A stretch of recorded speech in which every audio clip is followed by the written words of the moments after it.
Bonjour et bienvenue dans ce nouveau tuto crochet. Aujourd'hui, on va réaliser ensemble ce carré Emma. C'est un carré, pas tout à fait granit puisqu'il est un petit peu plein, il n'a pas les caractéristiques du carré granit, mais il vous permettra de réaliser des couvertures, des sacs, des trousses, selon que vous le crochetterez en laine ou en coton. C'est un projet qui me tient vraiment très à cœur parce que c'est le tout premier tuto que j'ai écrit et que j'ai réalisé. Et je suis ravie de vous le partager aujourd'hui, j'espère qu'il vous plaira. Donc restez bien avec moi jusqu'au bout, je vous explique tout.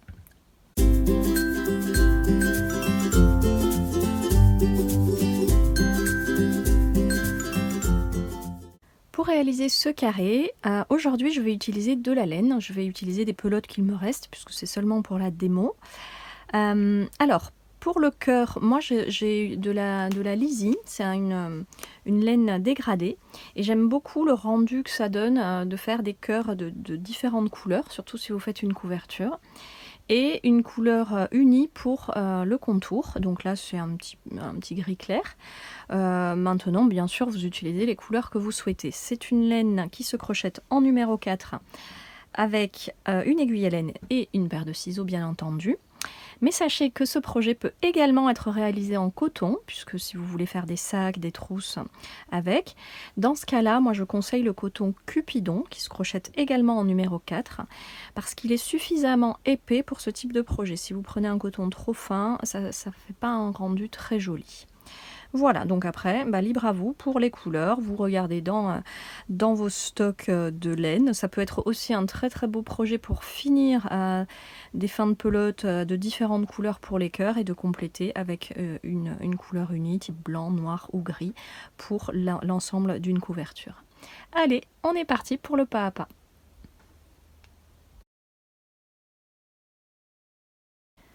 On va démarrer avec la couleur dégradée pour faire le cœur. Alors, si vous êtes habitué de la chaîne, ce cœur c'est déjà celui que je vous avais proposé pour le marque-page. Le marque-page cœur, je vous mettrai le lien direct sous la vidéo.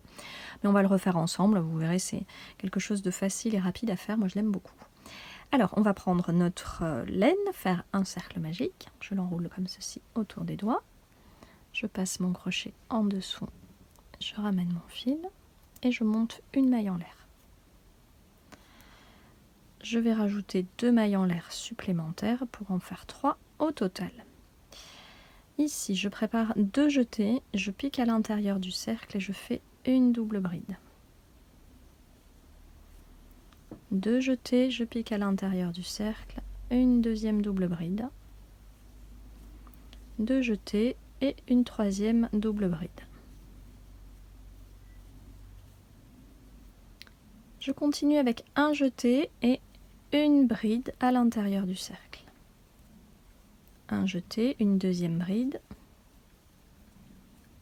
un jeté, une troisième bride. Une maille en l'air. Ici, je vais me retrouver à la pointe du cœur, donc on va faire une double bride.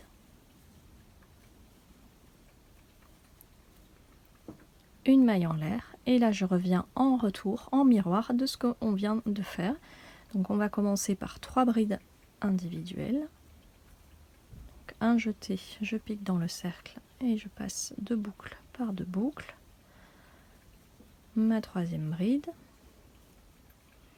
Et je continue avec 3 doubles brides. Donc 2 jetés, je pique et je passe le fil de boucle par de boucle. 2 jetés. Et la troisième double bride. Voilà, ici je peux déjà refermer légèrement le cercle, alors pas trop fort puisque je vais avoir besoin d'unir au centre. Donc ici je monte 3 mailles en l'air et je viens piquer par une maille coulée dans le centre, comme ceci. Vous voyez, ça fait déjà la forme de notre cœur. Et on va rajouter un deuxième rang, donc je remonte 3 mailles en l'air. Et là, je viens chercher la première maille. Donc, vous voyez, on a ici les 3 mailles en l'air du rang précédent. Donc, la première maille se trouve ici. Je pique et je fais une maille serrée. Et dans la même maille, je prépare un jeté pour faire une demi-bride. Donc là, je passe le fil à travers les 3 boucles. Dans la maille suivante, on va faire 3 demi-brides, pardon. Donc un jeté, je pique et je ramène le fil directement dans les 3 boucles. Un jeté dans la même maille, une deuxième demi-bride. Un jeté dans la même maille, une troisième demi-bride. Et dans la maille suivante, je fais 2 demi-brides. Donc un jeté, je pique, je ramène. Un jeté, je pique et je ramène. Voilà. Ensuite, on va avoir 4 mailles serrées individuelles. Donc 1, 2, 3. Et là, je me retrouve dans l'espace de maille en l'air du rang précédent. Je pique dans l'espace pour faire ma 4e maille serrée. Je rajoute une maille en l'air. Sur la pointe du cœur, je prépare un jeté pour faire une bride. Une maille en l'air. Et je reviens en miroir. Donc, je commence par piquer dans l'espace du rang précédent pour faire une première maille serrée. Puis 3 autres. 2, 3 et 4. Donc là, normalement, il me reste 3 mailles. Donc je vais commencer dans la première maille par 2 demi-brides. 1, 2. Dans la maille suivante, 3 demi-brides. 1, 2, 3. Et dans la dernière maille, une demi-bride plus une maille serrée. Je termine par 3 mailles en l'air et je pique au centre de mon cœur pour faire une maille coulée et je rajoute une maille en l'air supplémentaire avant de couper mon fil. Voilà, on a fini le cœur. Comme ceci, donc j'ai tiré aussi sur le cercle de départ, hein, puisque là c'est terminé. On va pouvoir passer à l'étape suivante, c'est la transformation de ce cœur en carré. Alors pour ça, je prends ma deuxième couleur. Alors je ne sais pas si vous voyez, mais là déjà on commence à avoir un léger dégradé entre le jaune et le vert. Et après vous voyez, ça fait des couleurs assez vives, c'est assez peps. Je vous mettrai des photos à la fin, parce que j'ai déjà fait un modèle avec ces couleurs-là, ça rend très très bien. Donc, on va prendre notre cœur, notre deuxième couleur. Je vais chercher le début du fil. Voilà, il est ici. Je prépare mon nœud de base sur mon crochet. Alors, avant de démarrer, je vais vous expliquer quelque chose de très important pour ce premier rang de transformation en carré. Alors, d'abord, on va prendre le cœur le devant face à nous, mais on va démarrer par la pointe. Donc, on va démarrer par la bride de la pointe ici. Alors, que je vous montre bien. Normalement, vous voyez, vous avez les deux brins de la maille qui se situent ici. On ne va pas piquer dans ces 2 brins-là. On va prendre uniquement le brin arrière. Voilà, le brin arrière. Mais on ne va pas prendre non plus que celui-là, parce que si on fait ça, ça ne fait pas très joli au niveau des finitions. J'ai déjà essayé et croyez-moi, c'est pas super. Donc, ce qu'on va faire, c'est qu'on va venir piquer sur le brin arrière de la maille et le 3e brin qui se situe à l'arrière de la maille. Voilà. Vous voyez, quand vous l'aurez face à vous, vous le verrez très très facilement. Donc là, je pique dans ces 2 brins-là. Donc j'ai préparé mon nœud coulissant, tout va bien. Et je vais commencer par une maille serrée. Donc je ramène le fil et je fais directement ma maille serrée. Voilà, comme ceci. Alors, ici, on va avoir dans la maille suivante une demi-bride. Donc je prépare mon jeté. Là, c'était, je ne sais pas si vous vous rappelez, on avait une maille en l'air. Donc là, il n'y a pas de 3e brin à l'arrière. On va juste prendre le brin de derrière. Hein. Voilà. Donc une demi-bride. Je prépare un jeté sur la maille suivante. Alors c'est celle-ci qui est un petit peu délicate parce qu'elle se situe juste après la maille en l'air. Et donc le troisième brin sur l'arrière n'est pas toujours évident à trouver. J'espère que vous le voyez bien sur la caméra. Donc prenez bien votre temps pour faire ce rang. Vraiment, ne soyez pas pressés parce que ça va faire des très jolies finitions à la fin. Voilà, donc ici j'ai bien attrapé le troisième brin pour faire ma bride. Pour la maille suivante, je vais préparer 2 jetés et faire une première de double bride. Donc vous voyez, je me place sur le brin arrière et j'attrape le brin suivant. Une double bride, 3 mailles en l'air et je refais une double bride dans la même maille. Donc là c'est beaucoup plus facile puisqu'on a déjà piqué, donc ça va tout seul. Ensuite, dans les 2 mailles suivantes, on va faire une bride. Donc, le brin arrière, le troisième brin sur l'arrière. Hop, je ramène mon fil et je fais ma bride. Un jeté pour ma deuxième bride, le brin arrière, le troisième brin.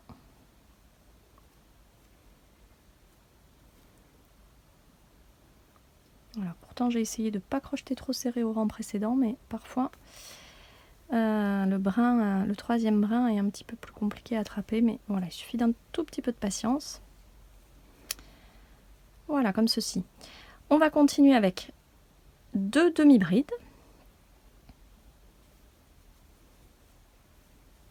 Une, 2. Et ici, on va faire une maille serrée et une deuxième maille serrée. Toujours, vous voyez, en piquant dans les bons brins.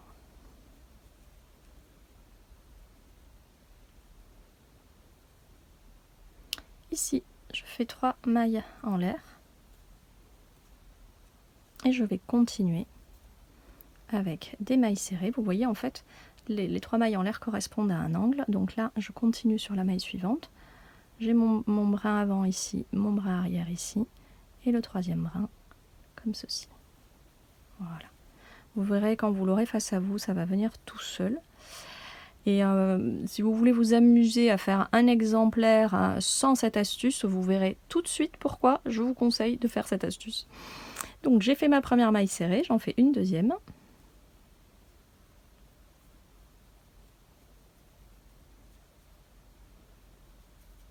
Hop. Et une troisième ici. Voilà.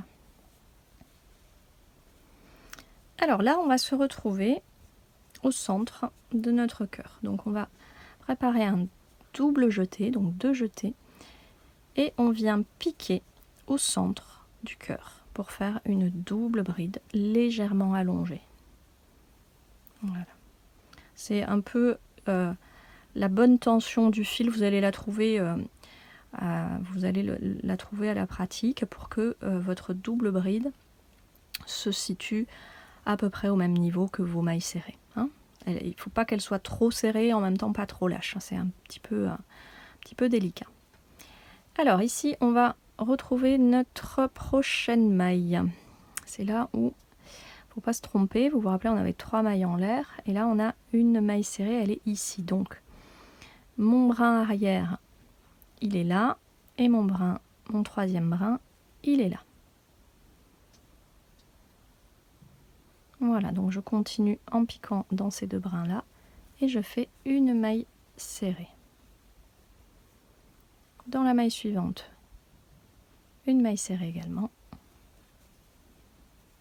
Et dans la maille suivante, une troisième maille serrée.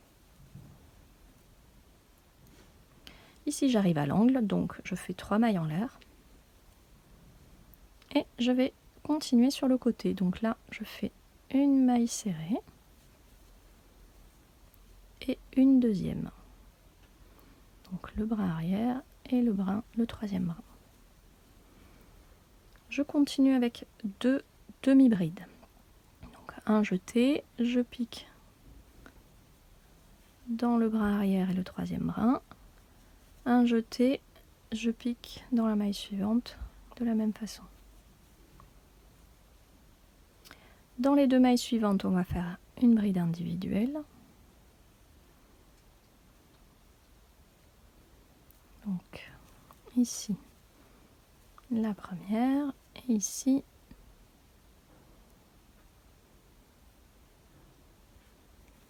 hop, la deuxième. Dans la maille suivante, on va faire un angle. Donc je prépare 2 jetés. Je viens piquer dans le brin arrière le 3e brin et je fais une double bride. 3 mailles en l'air et une deuxième double bride au même endroit.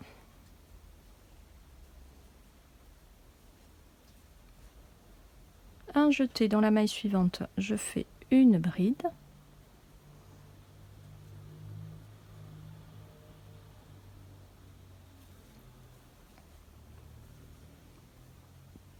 Et il me reste une seule maille, c'est la maille en l'air du rang précédent, donc là je n'ai qu'un brin dans lequel je vais piquer et je fais une demi-bride. Et j'arrive à ma maille serrée de départ. Vous voyez, donc je peux unir. Là, cette fois, je pique dans les 2 brins de ma maille serrée de départ. Et j'ai fait mon carré. Voilà, vous voyez comment transformer un cœur en carré en quelques minutes. Je vous montre déjà l'arrière, alors même s'il y a les fils, mais vous verrez, une fois terminé, c'est vraiment très très propre sur l'arrière aussi. Et c'est stable surtout, parce que quand on pique que dans le brin arrière, ça fait un peu lâche. Alors que là, ça stabilise votre ouvrage et c'est très joli. Voilà, vraiment, c'est à s'y méprendre de reconnaître le devant de l'arrière lorsque vous avez un ouvrage terminé. Alors, on va continuer. Alors là, il n'y a rien de plus simple, puisqu'on va faire que des brides. On va faire une bride dans chaque maille. La particularité, c'est que pour la première bride, je monte 2 mailles en l'air seulement. En fait, ce sera ma dernière bride du rang et je la compléterai à la fin. Je vais dans la maille suivante, je prépare mon jeté et je pique dans les 2 brins cette fois, il n'y a rien de compliqué, et je fais une bride. Un jeté, dans la maille suivante, je pique dans mes 2 brins habituels et ma bride, un jeté et une bride. Quand j'arrive dans un angle, je fais 2 brides dans l'angle. 1, 2, 3 mailles en l'air. Et je tourne pour continuer et faire 2 brides.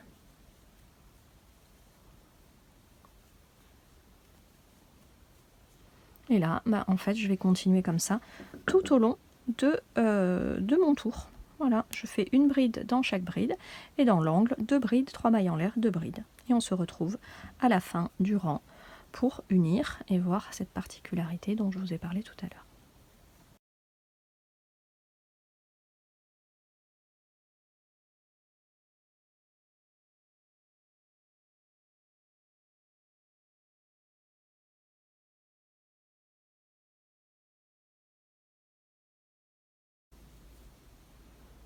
Alors j'arrive à la fin de mon rang, il me reste une bride à piquer ici dans cette maille là, et là vous voyez je me retrouve au début avec les 2 mailles en l'air du début, et pour unir je pique dans la première bride. Voilà, je pique dans les 2 brins de la première bride et comme ça en fait ça vient rajouter le petit chapeau qui manque à nos 2 mailles en l'air du début pour faire la jonction. Voilà, j'aime bien faire ça pour ce modèle parce que vous verrez après ça, on ne voit pas du tout la démarcation. Que si vous faites 3 mailles en l'air et vous unissez à la 3e maille en l'air, je trouve que ça fait un petit peu moins joli. C'est le petit détail, la petite touche, vous savez que j'aime bien ça, hein, ma petite touche perfectionniste. Et mais après, si vous êtes plus à l'aise en faisant les 3 mailles en l'air, vous pouvez. Hein. Essayez quand même ma méthode parce qu'une fois que vous l'avez acquise, elle fait son petit truc en plus.